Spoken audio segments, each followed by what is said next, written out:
Good morning from Washington, D.C. I'm Frederick Wary, a senior fellow in the Middle East Program at the Carnegie Endowment for International Peace. It's my pleasure to welcome you to this panel discussion on disruptions and dynamism in the Arab world. Since 2011, the Arab world has undergone waves of upheaval and disruptions that have reshaped governance, state-society relations, political economies, and geopolitics. Traditional narratives maintain that the region has settled into a phase of relative calm, marked by de-escalation, diplomacy, and inward-turning moves toward economic reforms and authoritarian consolidation. Yet in many states, the socioeconomic afflictions that propelled the Arab uprisings are still present. And these problems have only been sharpened by a succession of global shocks that have hit the Arab world, sharpening inequalities within and between states. And these include, of course, the COVID-19 pandemic, the economic fallout from the Ukraine war, the worsening impacts of climate change, to name just a few. And while oil exporting states are better positioned to weather these shocks, they too face enormous challenges related to the looming end of the oil era and the imperatives of the energy transition. It's my great pleasure now to welcome a terrific group of scholars to discuss these trends and the future of the Arab order, drawing from a recently released Carnegie volume produced through generous funding from the Henry Luce Foundation, which is available on Carnegie's website. All of our panelists need no introduction to observers of the Middle East. Basma Momani is a full professor in the Department of Political Science and Assistant Vice President of Research and International Affairs at the University of Waterloo in Canada. Michael Robbins is director and co-principal investigator of the Arab Barometer. Sultan Alamir is a visiting fellow at the Center for Middle East Studies at Harvard University and also a PhD candidate in political science at George Washington University. Dalia Dasake is a senior fellow at the UCLA Burkle Center for International Relations. And finally, as a discussant, I'm thrilled to welcome Lisa Anderson, who is special lecturer and James T. Shotwell professor, and also Dean Emerita of the School of International and Public Affairs at Columbia University. And to our audience, we will have a live Q&A session where you can ask questions. To do so, use the live chat feature in YouTube. Basma, we'll start with you. Thank you so much for joining us. Your opening essay deals with socioeconomic inequalities in the Arab world. And it really, I think, links these afflictions to both global shocks, global uncertainties, but also decades of fiscal misgovernance in the Arab world. Can you walk us through the key points and the implications for the future? Yes, thank you, Fred, and thank you to Carnegie for this opportunity. Indeed, I think the essay that I've produced is a bit on the pessimistic side, even though I do talk about a lot of uncertainties, and certainly that's the buzzword I think we're all facing in trying to assess what's happening with the global economy. I mean, I think those of you who are avid watchers of the IMF and World Bank annual meetings know that in the past couple of years, there has been just a continued revision of estimates and projections, a lot of just not clear where we're going. And of course, part of that is COVID. COVID certainly, I think, put everybody into a bit of a tailspin. But there are other, I think, factors ongoing. And one that I think really comes out in this essay, or I hope to come out in this essay, is really the US-China tension. This is a Cold War in the making. I don't know if we've yet been able to pronounce it as such, but it certainly feels that way. And of course, the impact on the Middle East is significant. The Arab world is, or China is the Arab world's #1 trading partner, almost universally across the region. And of course, China's very substantial role in the global economy is one that can't be ignored as perhaps the first or second largest economy, depending on how you measure it. So there are many, many ramifications to this US-China Cold War. Certainly on the political side, I think for those of us who have been similarly watching and speaking about the liberal international order being kind of attacked from within, it feels as though I think there's just no more room for compromise. Those of us who are old enough to remember the 2008 financial crisis felt that at least the G20 came together to try to get us out of this, to try to work together.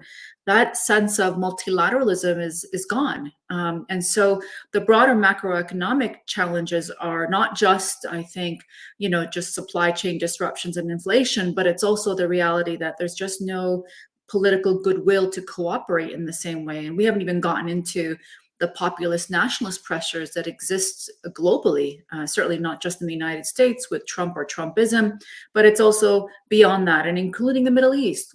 So if we look at Gulf countries today, Saudi Arabia, I'd say that many countries in the region feel very much emboldened from within.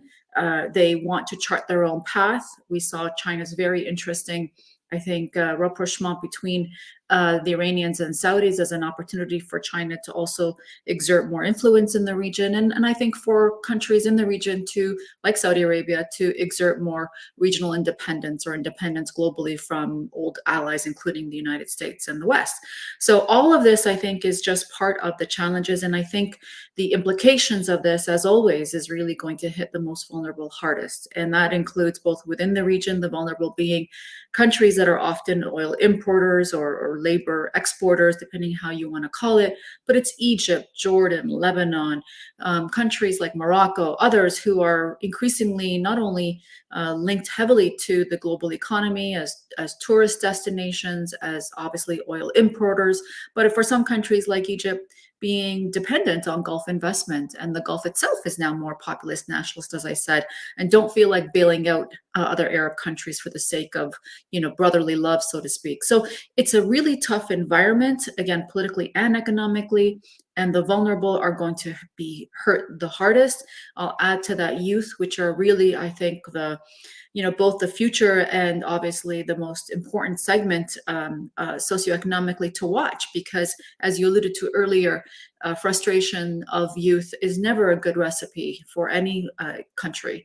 And certainly I think the Middle East, with a very young demographic profile, great aspirations, high levels of education, expectations, and that sense of confidence in themselves is really high along the Arab youth segment, but the opportunities are just not there. And the Middle East, unfortunately, remains the most unequal region in the world. Within youth unemployment is absolutely terrifying.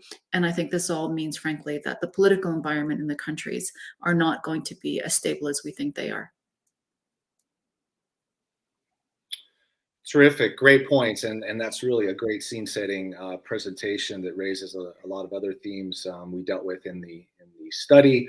It also previews some of the geopolitics that Dahlia is going to discuss, and yeah, really appreciate you raising the issue of youth, and also this idea of no more blank checks from the Gulf states with regard to Egypt. Again, very distressing picture you've painted. Michael, turning to you and sort of building on some of these themes. You and your co-author, Amani Jamal, drew upon the very rich survey work in the Arab Barometer to really use the COVID-19 pandemic as a lens to examine how public views of government legitimacy, services, civil liberties, gender are shifting. So I wonder if you could draw out some of the main points of your essay. And then also, since China is featuring so much in our discussion, if you could discuss Arab public opinion views of China, and I guess more broadly, and I'm adding to the list here, is why does public opinion matter? Because we often think these are authoritarian states, but again, why we should listen to this pulse of the region. Thanks so much, Fred. Thank you as well to Carnegie for this volume. We were really excited to have the opportunity to share some of the results from Arab Barometer. We conduct public opinion surveys across the region. We've been doing this since 2006 to really try and take the pulse and include the Arab publics in the discussion. And I think that is important. We've seen that in authoritarian states, often governments do have to change, certainly after 2011, we saw the protests leading to massive shifts in a number of countries. Other countries took this very seriously. So it is important to think about what do publics want, not just for that, but also because this is really the story of the people of the region and something that we do see a lot of suffering. And so one of the things that we focus on this paper is really kind of domestic political actors, thinking through how views of them may have changed about economic issues, political rights, and gender. And I'll also touch on China briefly. But in terms of domestic political actors, we actually saw a bit of hope at the beginning of the pandemic as governments took strong steps to try and contain the pandemic, lockdowns in places like Jordan, major restrictions. The government essentially seemed to take the needs of the public seriously to try and keep them safe. We saw a slight bump in our surveys in terms of views of government itself.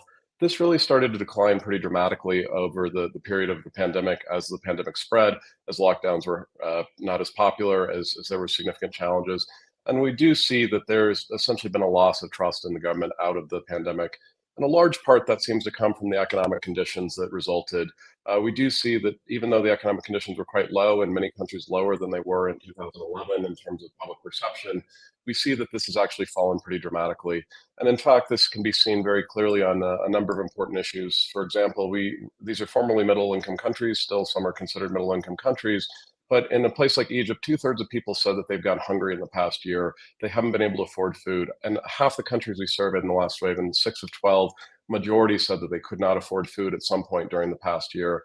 So there is a very dire situation. A lot of this comes down to what we see are changing costs of living, that people have felt the effects of inflation, the rising costs of basic goods.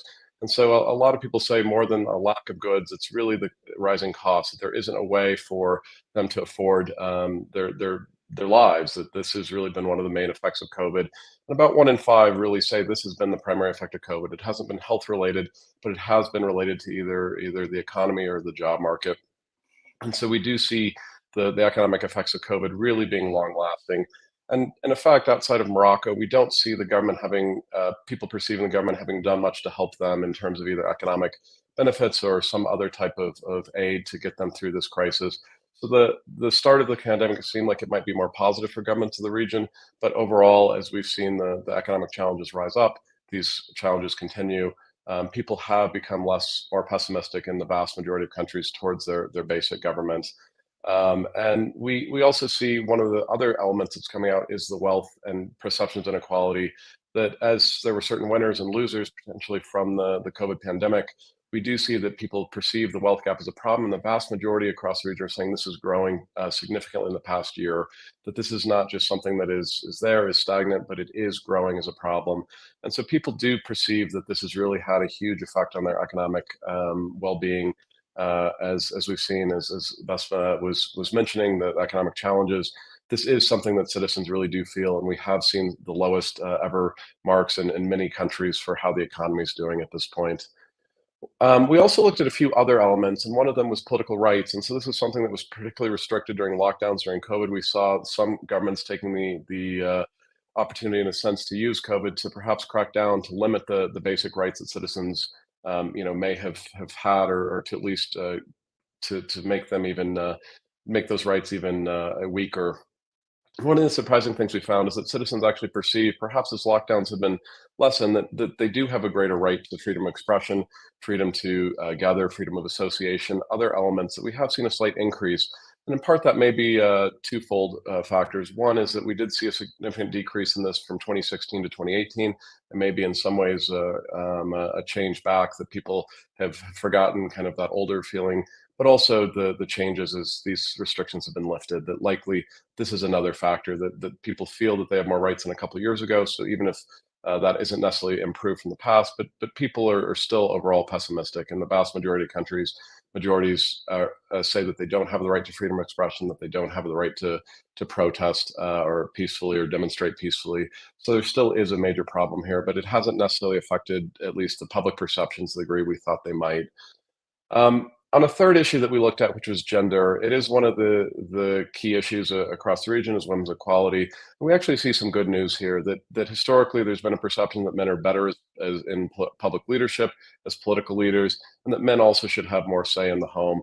And that still actually holds true. In most countries we surveyed, there still is a sense that men should take priority over women in both public and private spheres. However, this trend has started to change. It had largely been flat since about 2013. There hadn't been a significant change over time, but there was in the last wave between 2018 and 2019, right before the pandemic, and now after the pandemic, or at least after the main effects of the pandemic, we do see changes here. So in a number of countries, particularly Tunisia, Lebanon, but others as well, we've seen about 6 to 8 point changes, and people saying, no, women disagreeing with the statement that men are better at political leadership. We also see this in the home, saying that men should have the final say in the household. We've seen a similar decline in half the countries, with those agreeing that men should have the final say. So it does seem that some of the roles within for women, and there's literature around this around the world, thinking about how the different changes, some of the lockdowns, some of the other factors that changed social relations may have an effect on gender. And so it does seem that perhaps this is finally moving more towards women's equality overall. And finally, since you asked, thinking a bit more about China, we do see a significant shift in views of China. I'm not as sure this is related to necessarily the pandemic itself, but we have seen a decrease overall in the percent who say that they really have positive views of China. And for example, as we're seeing people across the region who say they want close relations with China, we've seen somewhat of a decline over the last 5 years. And so it does seem that perhaps as people are getting to know China better, as they're understanding Chinese engagement with the region, as China has moved in more, clearly there is potentially a lesser desire for closer relations with China overall. Again, this is still topping the US in all countries except Morocco. That basically there is a more popular view of China, or at least an equally popular view, except in Morocco. But overall, there is a sense that we have in the surveys we've done that China is at least coming down. It certainly isn't at the levels it was 3 or 5 or 7 years ago. And so the region, as it gets to know China better, is less likely to engage. And in part, I think that's because of the way China's engaging economically. That is, we've asked people, what is your view of Chinese business? What is your view of Chinese companies? It does seem to be very poor, that people are not as inclined to think of China as a good partner. They're more likely to think of German companies or American companies as being preferable for doing work in the region. So certainly as China engages economically, we do think that this is likely to decrease in the views of the public, that they're less likely to want engagement with China. So those are some of the main findings from our chapter, and thank you for putting this together.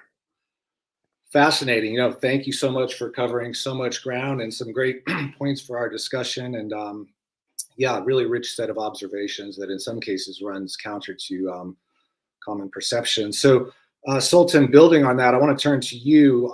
Your co-authored piece with Nathan Brown, I think really speaks to one of the main themes of the evolving Arab order since 2011 that the pandemic really sort of amplified. And that's this authoritarian consolidation or retrenchment, or really upgrading, really, that these rulers are getting smarter, they're learning lessons, they're becoming more technologically savvy in terms of how they monitor and control citizens' behavior. Now, you and Nathan have identified what you see as a very innovative mode of this sort of authoritarian governance at work in Saudi Arabia and Egypt, which you call legibility, which I think differs in some sense from sort of old-fashioned surveillance. So if you could walk us through that and also the implications of that for stability. Yeah, thank you very much. So basically, historically speaking, when we talk about the Arab state, it is a state that it is more, we speak in terms of capacity versus repression. Arab states are characterized historically to be more a repressive state, but administratively weak. They lack the ability to implement policies, provide targeted services, and they can't monitor the outcomes of the policies that they put into place. This has changed recently, and in the paper we characterize this new change in state capacity, in its ability to provide targeted policies and implement them, and ability to monitor and guide and change and influence citizens' behavior. And this has been done, and we used the cases of Saudi Arabia and Egypt. Saudi Arabia made an advanced steps in that track, whereas Egypt is a newcomer, and many of the policies that we focused on has to do with consumption and regulating informality. So, and in both cases and in both fields, and these fields are not the traditional fields where security concerns are high and the states invest much resources in getting to conduct some kind of surveillance and monitoring its population and its citizens. But in these fields, normally states historically adopted some kind of a blunt and indiscriminate policies. But what we are seeing recently is that these two states are adopting more targeted policies by using technology in order to extract more information about population, and using these information to enhance the ability and decrease the cost of the provision of services, and enhance the ability and the eligibility of the citizens and the societies and markets to better extract resources and tax them in the market. So this has been going on for a while, and by identifying this trend, we then discussed what are the issues, our problems with that kind of a new trend. The first thing is that there are no reciprocity. Governments, citizens are becoming more eligible to states, but states are becoming more and less transparent. Most of the new mega project and states policies are being conducted by the using of privately owned funds by these governments, and the inner workings of these funds and the companies that many institutions and ministries are using to implement these policies are not open to public inspection or granted that both states are authoritarian, but in the past there was this limited ability of transparency where people can observe and see how things are being done. But now these small amount of transparency are being limited more and more. The second problem is that these projects are expensive and require a lot of resources. And we draw a parallel between what's happening now with what happened to the Ottoman Empire and Egypt, Iran, and Tunisia in the 19th century, where excessive expansion in state capacity, attempts to move from indirect rule to direct rule caused most of these states to go bankrupt by the late 19th century. And then after concluding this discussion, we try to investigate how this would look like in the future. And we thought that in the short term, these technological tools might be helpful for these states to implement successfully more targeted, more enhanced, more effective policies that would generate good results in the short term. But if this authoritarian way of increasing the eligibility of citizenry without being transparent and without involving citizens in the decision making of the policy, we think that it would lead to a more unclear and uncertain future, and especially with the increase of expansion and the lack of resources, especially in the case of Egypt, which the economic crisis has already taken place in that country. Thank you very much. Great, yeah, and I think that really speaks to some broader trends in the Arab world. This preference for short-term technocratic solutions in lieu of broader political reforms. We see this, of course, with climate change, which we haven't discussed, but hopefully we will. Dalia, last but not least, I want to turn to you.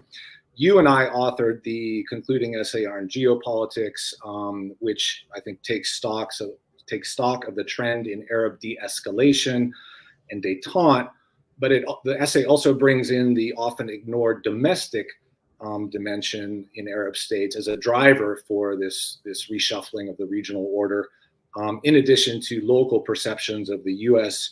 retreat in the region and the rise of other great powers. If you could outline some of the key points of that piece and with a view toward U.S. policy.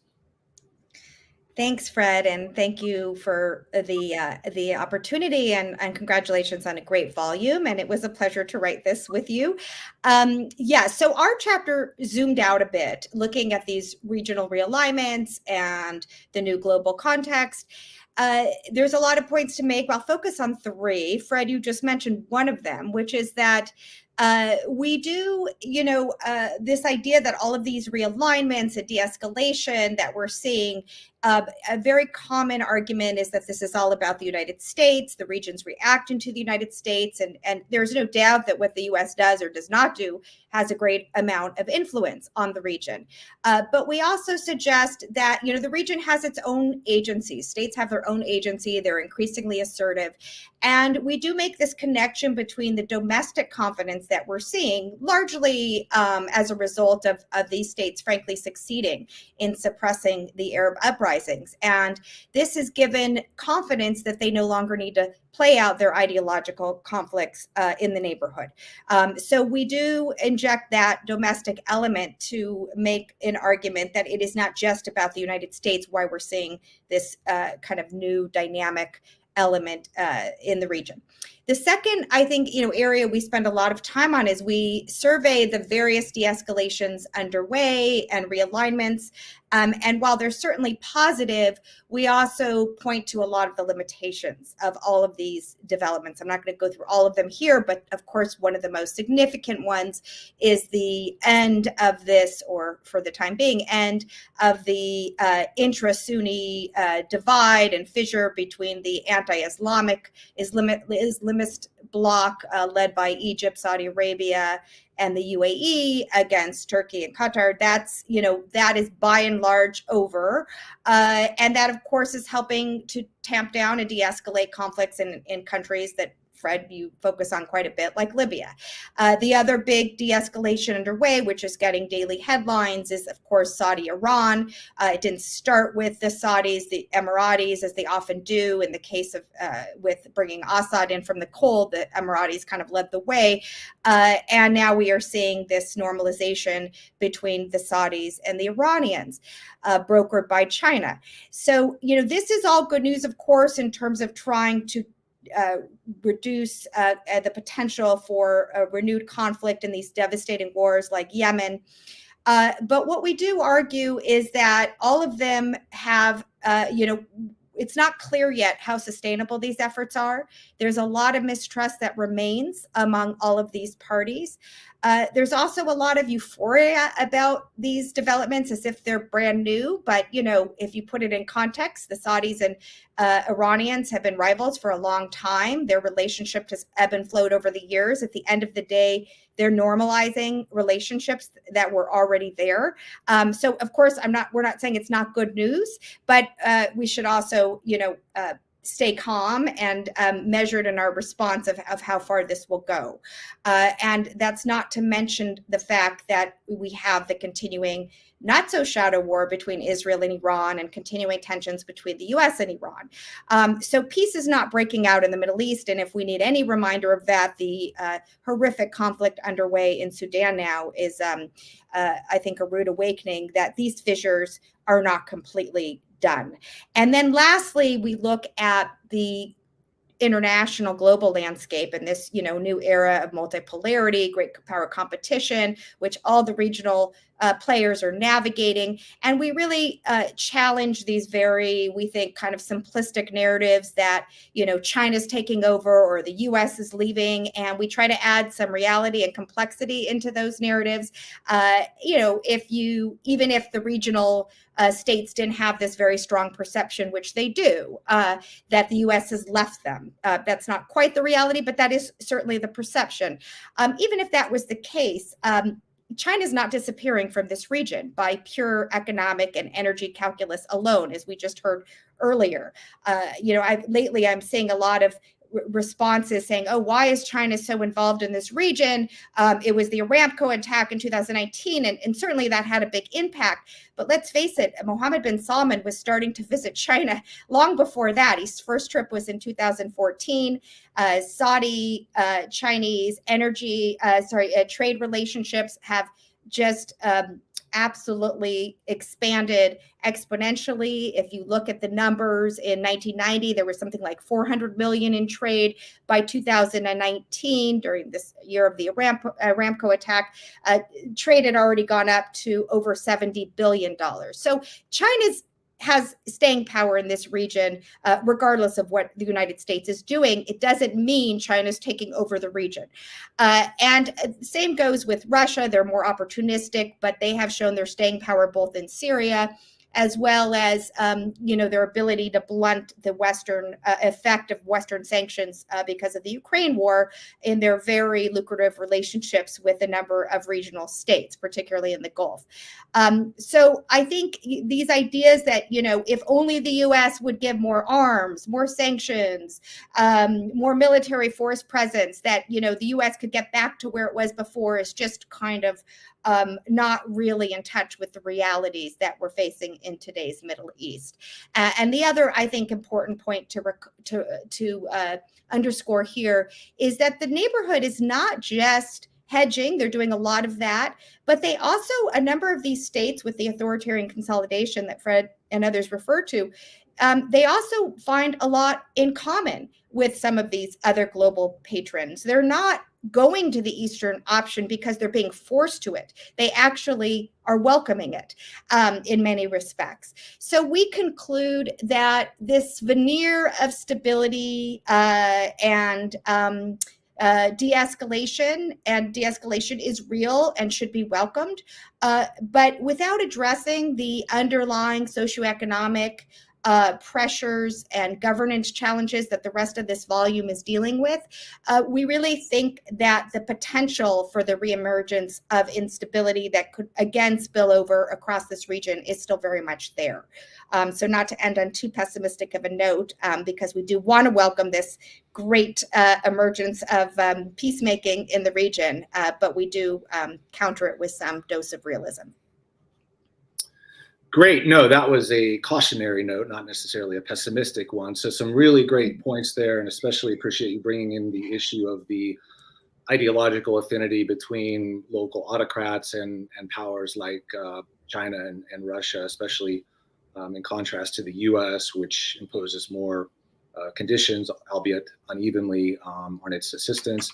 Lots to discuss there. Before I turn to our final speaker, I want to turn to our audience and remind you that you can ask a question using the live chat feature in YouTube, or you can tweet at us at Carnegie Endow, or you can use the hashtag AskCarnegie.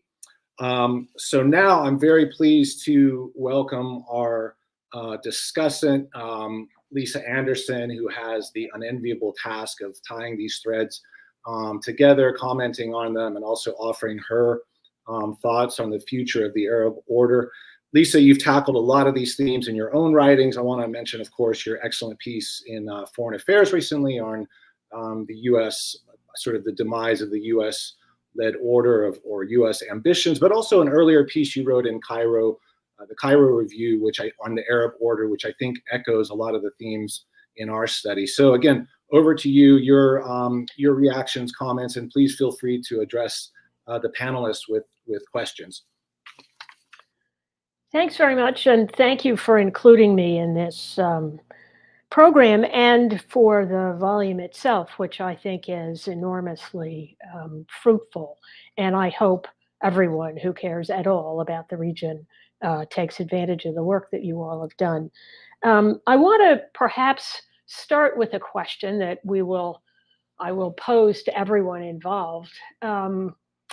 The sort of tone of the volume is quite pessimistic.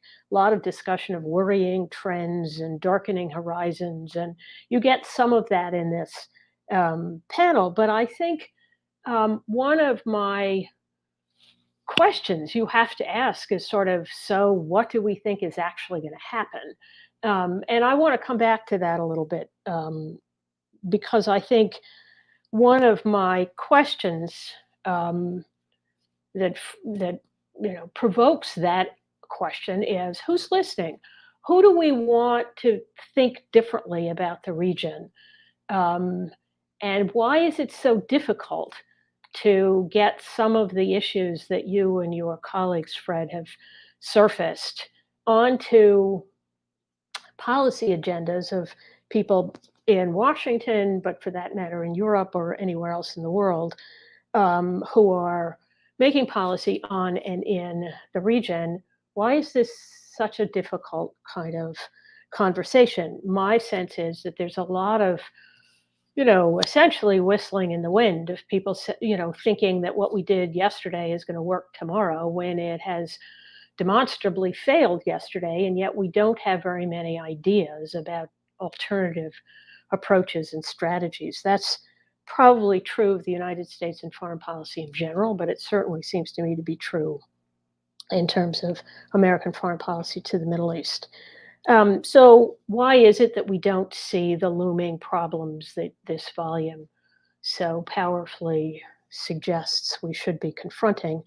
I think, partly clearly there are a lot of changes in the global outlook in general, and people are distracted by that. And I think there's a fair amount of wishful thinking that if no one pays any attention, problems will go away. These are all aspects of human beings, I suppose. But I'd also like to suggest, and this is where I'd really like to sort of focus on some of what you've been able to do in this volume. I think we have a kind of collective conceptual blinders of some of the language we use and the underlying assumptions we make about how politics works in much of the world today. So we, talk about the kinds of aspects of economic change or new technologies and so forth that are reshaping the state. But I'd like to suggest that, in fact, part of our problem in conceptualizing how to make policy is this somewhat kind of at this point, misbegotten focus on the state. The state obviously has become, ubiquitous in the world thanks to the United Nations and that sort of assumption that everybody is organized in a state for the last 75 or 80 years. But I would like to argue, as many other people do, that in much of the world, and in fact, most of the global South, what we call a state, a flag and a seat at the United Nations, is really a fig leaf for other kinds of purposes of government, that rulers have interests that are not very easily characterized in terms of these states. They're not doing state building. They're not interested in developing a public sphere. The loss of trust that the Arab Barometer has so clearly demonstrated is mutual, that the governments don't trust their people, just as the people don't trust their governments. And in some respects, I think Dahlia's observation that we're talking about parties to various kinds of agreements and in various kinds of conflicts might be a better language than talking about states. So let me suggest a couple of ways in which this volume actually furthers that argument. If you recall the definition that we all grew up with as scholars and policy people of a state as Weber's old monopoly of the legitimate use of force in given territory. And one of the articles in the volume demonstrates pretty clearly that notion of how the use of force is organized is no longer around armies in a conventional mid-20th century way. There's a proliferation of armed groups, some of which are beholden to governments and some of which are not. There are, as we say, state and non-state actors. The consolidating of surveillance, too, that we've heard about, that's an excellent piece. They all are, but is not about territory, it's about populations. And so the notion that these are rulers concerned with territorial integrity, I think is no longer the case, if it ever was, and therefore our conviction that this is about states in the old-fashioned sense of the word is part of our problem. That's really not what the rulers are thinking about. And when you think about the kinds of populations that they have to worry about, clearly people are scattered increasingly across territories. People, the volume itself talks about how many Egyptians are working in the Gulf, how many people are being deployed in these state and non-state armed groups inside and outside conventionally understood state boundaries. Armed groups are developing networks across the region.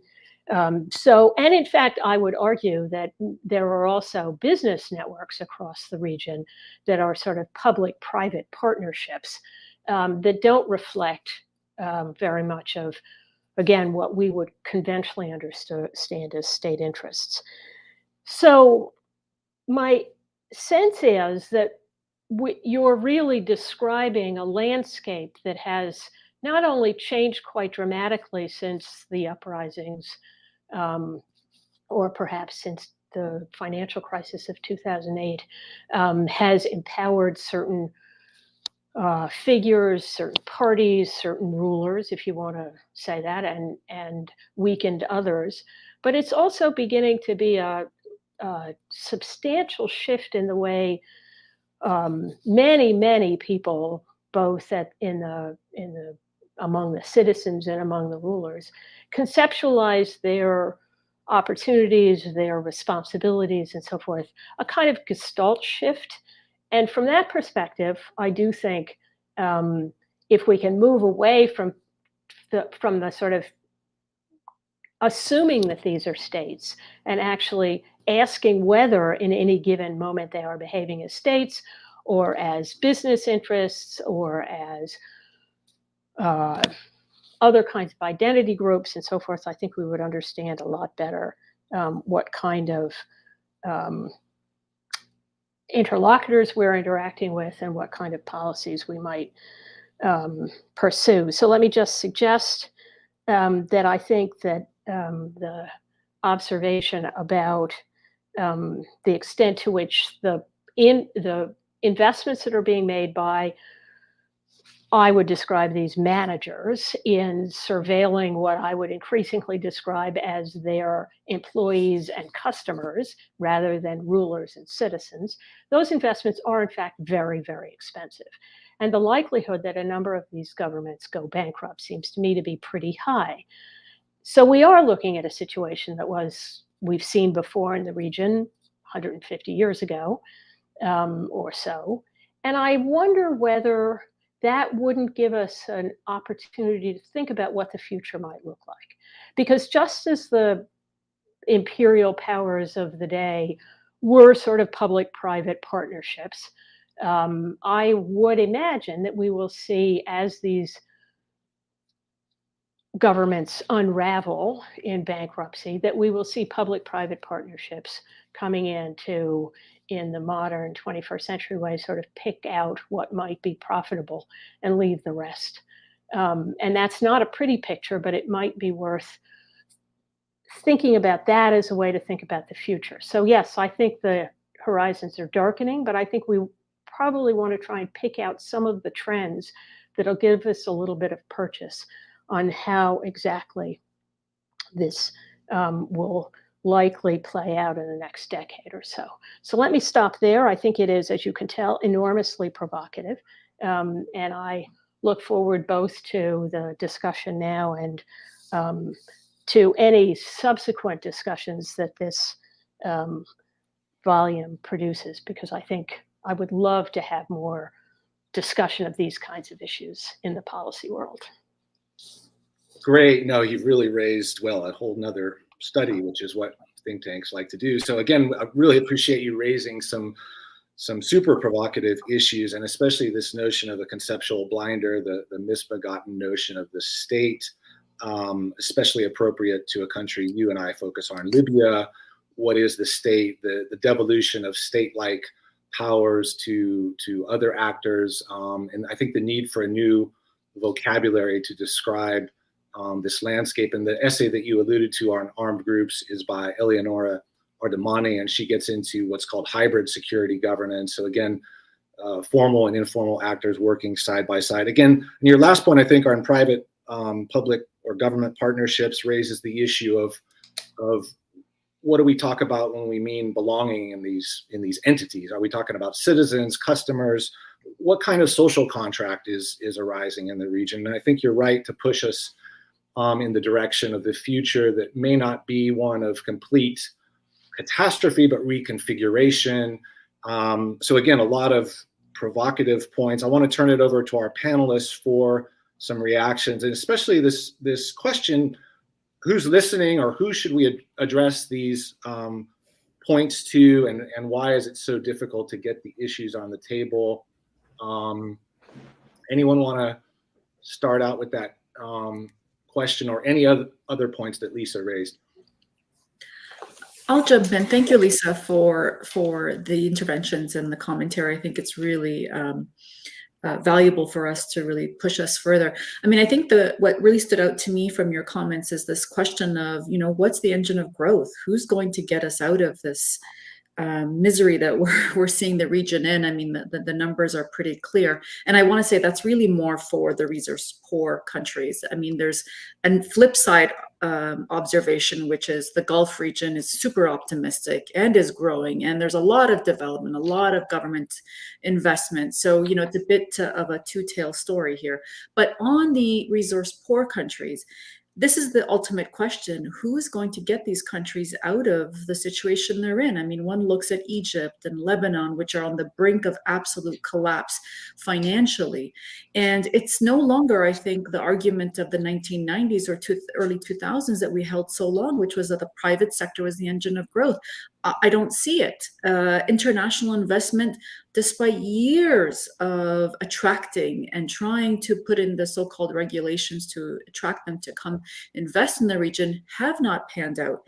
Domestic investors, the private sector itself, increasingly does not want to compete, in the case of Egypt in particular, with the state itself, right? The state is crowding out all business investment. So it is a bit of a scary situation in that, other than what we often hear from, the World Bank and the IMF and others, is the wonderful story of the entrepreneur. I mean, what a wonderful catch-all phrase for everything, to say that the impetus is really on the individual to get them out of this doldrum, which is a lot of pressure on individuals and small, medium-sized enterprises. But that really is the only sort of optimism one sees, is this, the entrepreneurial spirit is strong in the Middle East. And I know Carnegie and others have done, an Atlantic Council and others have done such great work on this. And I agree, but it's not enough. It's not enough to compete with the enormous state investment that is being seen to happen across the developing and emerging market economies. And there just isn't those national champions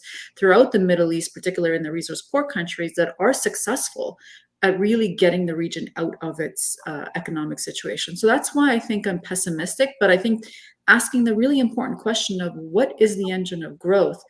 And, China's and India and all of these other populist nationalist states are leaning on, state champions and the state to really be the spur of investment and growth. You can't say the same thing for resource poor countries, which I think is really the challenge in the Middle East per se. Great, thank you. Anyone else? Yeah. Dahlia, yeah. Mm-hmm. Yeah, well, thanks. I love these questions. Zooming out again, I'll just kind of take my portfolio, or a portfolio Fred and I covered. I love the question of asking who's listening and who should we be trying to influence. And I would look at it on two levels. One, I think, is regional leadership, put aside the word state, but I think, there is promise in this interest in or understanding that these regional adventures have been too costly and we need to start focusing on some things at home. But I think what we need to focus on is getting to a point where leaders understand and believe it's in their self-interest, not just to do these mega state projects, but that actually transnational threats are existential for them as well. And that these de-escalations, if they can lead to something that's more sustainable, I'm working on another project looking at how we institutionalize some of this cooperation regionally. I think that's what we need to be moving toward as a vision. And then I think, of course, in terms of U.S. policymakers, we're, kind of here in Washington, at least Carnegie is, and on two sides there. I think one is to the administration, but not just this administration, many before it, kind of playing, as you mentioned, Lisa, the same playbook, right? Everything is about partnerships. And we're losing sight of what are these partnerships for, right? So in other work I've done and others in this group have done, there needs to be more focus on what are we trying to deliver? And so I think if we move from that state prism to a people prism, right? Who are we delivering for? And it's for people in this region. And if we don't do it from a principle based perspective, then at least from a self-interest, because if you don't deal with these problems, they will come back to us. And that's the second audience I think that's important in Washington, which is a growing audience, not quite as influential as the establishment, quote unquote. But there is a growing group of so-called restrainers. And there is this sense of let's wash our hands of this region. They're taking care of things themselves. What do we have to worry about? We have limited interest. That's great. Putting aside the moral and principled concerns I would have about those arguments, again, from a self-interest perspective, that's not going to happen. That's not how the world works, and it will come back to us. And so we need to figure out smarter ways of engaging. This is not going back to kind of the Iraq projects that we know have failed from the past couple decades. It's working with partners, working with people, working with civil society, working with business, and trying to figure out how we can be part of that project with partners, but not for its own sake, but to deliver something to people in this region. Just to kind of build on that, I think that's exactly right. I mean, certainly what we are seeing in the surveys we've done is just, we've never seen things like this before the Arab uprisings, after the Arab uprisings. We have people who are just suffering to such an extent, and Lebanon's not the only case. I mean, at this point, we have the Egyptian authorities telling people to eat chicken feet for protein. There's suggestions of donkey and horse meat. It's just, these are countries that are not used to this type of situation. And I think that the populations aren't willing to continue accepting that. Will they necessarily, what will the changes be? I think that's yet to be seen. I'm in some ways surprised we haven't seen more kind of unrest. Maybe that's some of the, again, the repressive mechanisms of state that have been talked about here that are limiting that. But even, for example, right now, we've seen that for a long time, the kind of Islamist ideology was relatively lowly supported across the region. We've seen in the last 4 or 5 years an increase in that for the first time in over a decade, that there are people looking for alternatives. And not to say that's necessarily the only alternative, not to say that's necessarily going to come back as kind of the force it was before, but there is at least a sense that people are looking for an alternative, that the states, as Lisa was saying, there's been a change there. The publics are looking for something else. This model isn't working. They know that. And if they can find something else that offers that opportunity, it seems very likely that the public opinion will move in that direction, because there isn't a solution. But if someone offers that, we saw that in Tunisia briefly, when a populist comes to power, offers a kind of at least hope, there is huge support for that. That's fallen away now. But again, some of these actors will come up, and certainly that will change the dynamics of the region, as Dali was saying. And so I do think that there is a real need to focus on this, and that the region won't go away with what we're seeing there. If I could jump here, I would say that if we look at the region from the 70s up to Arab Spring, the Arab states, basically Saudi Arabia or Egypt, the main cases that we discussed in our paper, they have this formula that authoritarianism, Islamism, and America. And these three aspects are what makes their relationship to the population and their ability to manage their resources and to govern and to maintain themselves regionally. After Arab Spring, all these three pillars got challenged. Islamism are being rolled back, and it is replaced by different types of nationalism. States are trying to push for some kind of a cosmopolitan, neoliberal, national subject that can be competitive in global markets, but politically quiet and non-active. But at the same time, population are responding back to a kind of a nationalism that it is fascist and anti-xenophobic and etc. And with regard to regional aspect, there are new thinking about the role of America in the region, and people and countries and states, basically these kind of states, they thinking are that it's in the same way that we are moving away from oil, diversify our economy, we want to diversify our political relationships and political partnerships. That doesn't mean that we are moving away from America, but that means we want to diversify our relationship. We have better relationship with Russia, with better relationship with China, in a way that would compensate with the lack of trust with America's rule in the region, especially after Arab Spring and competition and between Saudi Arabia and Iran. With the state itself, I see. It's true what Lisa said in terms of many countries in the region. The state has decayed. It became weak in terms of its ability to have a monopoly over the use of violence, its ability to provide services, to ability to conduct basic functions of a state. But in countries like Saudi Arabia and Egypt, we see an increasing monopoly of violence, ability to conduct policies in a way that become more extractive, in terms that they want to extract resources from their population, from their private markets, and they want their population to fight for them in their wars, etc. And that is making the state more state, if we can say it in that regard. Thank you very much.